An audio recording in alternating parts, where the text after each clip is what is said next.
Welcome to The Explainer. So today we're going to talk about something that's crucial for pretty much any professional. How do you bridge that huge gap between learning something in a classroom and actually doing it in the real world? It's really the difference between reading a cookbook and creating a masterpiece. And to kick things off, let's look at this really powerful idea from sociologist Paulo Lopez. What he's saying is that education often serves up these pre-made meals, these perfectly packaged theories.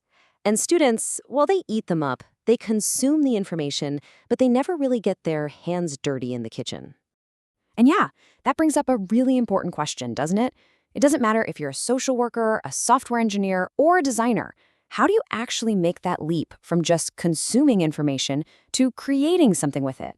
How do you become the chef instead of just the diner? To help us figure this out, we're going to dig into this fantastic analogy from a social work educator named Siobhan Matleen. She frames this whole challenge around the idea of cooking, and honestly, it makes so much sense. So this all started when Matleen noticed this pretty big shift in her students.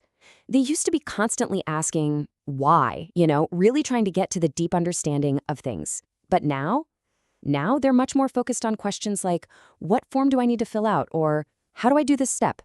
They want the recipe, but they're kind of losing that critical ingredient, the why behind it all. Now, this is where it gets really interesting, because we can categorize knowledge in a couple of ways. You've got your formal theory, that's the official stuff, right? The ideas in the textbook. It's like the printed recipe in a cookbook. But then you have informal theory, and that's the wisdom you build up from experience. It's your signature dish, the one you've made 100 times, and you just know how to cook it by feel. And really, this gets right to the heart of it. A true professional has to connect the thinking parts of their job, the why, with the doing parts, the how. You see, you can't just blindly follow the recipe every single time. You have to understand the science behind the cooking so you know when to adapt, when to improvise. Okay, so how does this actually turn into a framework we can use? Well, it all boils down to 4 key terms that help us organize our professional toolkit and really distinguish between different kinds of knowledge. All right, first up we have theory. This is your why. It's the lens you're using to make sense of what's going on.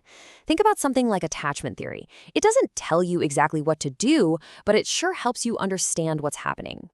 Okay, next up is the model, and this is your how. A model gives you a structure, a kind of blueprint for how you're going to intervene. The recovery model in healthcare, for instance, that's a great example. It's an overall strategy that guides your actions. Then you've got a method. Think of this as the actual tool you grab from your toolbox. It's a specific, tangible technique you use, something like motivational interviewing or A/B testing in marketing.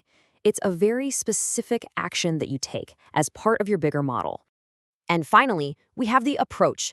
This is your personal flavor. It's your style, your values, your passion. It's what makes your work uniquely yours. It's that little something that influences every theory, model, and method you use. And this right here is such a great way to see the difference.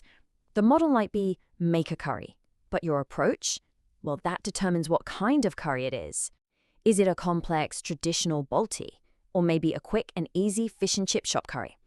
The core model is the same, but the final dish is completely different based on your approach. Okay, that framework is awesome, but let's be real. How do you actually teach something like that? Let's check out a couple of really creative tools that are designed to help people stop just eating the information and finally start cooking with it. So the first tool is called Head, Heart, Hands.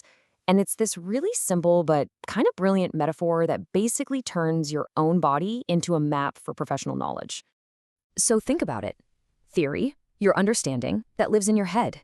Your approach, what drives you, your passion, that's in your heart. And your models and methods, the actual actions and tools, those are in your hands. It's so clever because it makes these abstract ideas feel physical, tangible, and connected right to you.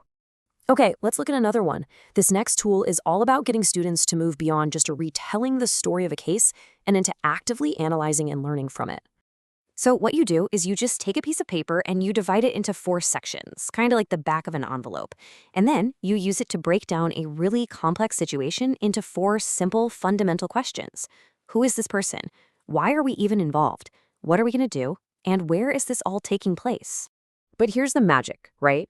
It's not just about organizing facts. Once you have that basic map laid out, Then you can start layering on different theories, different models, and different methods. It just makes the connection between the why and the how totally crystal clear.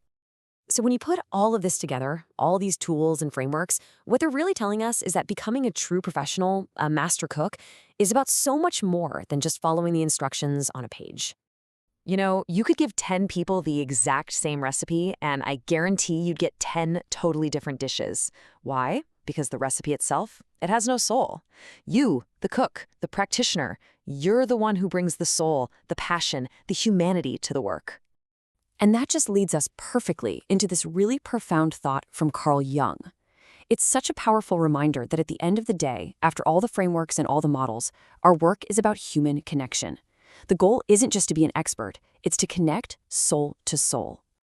So that's what we want to leave you with. A question. In your own work, in your own learning, how are you moving beyond just the cookbook?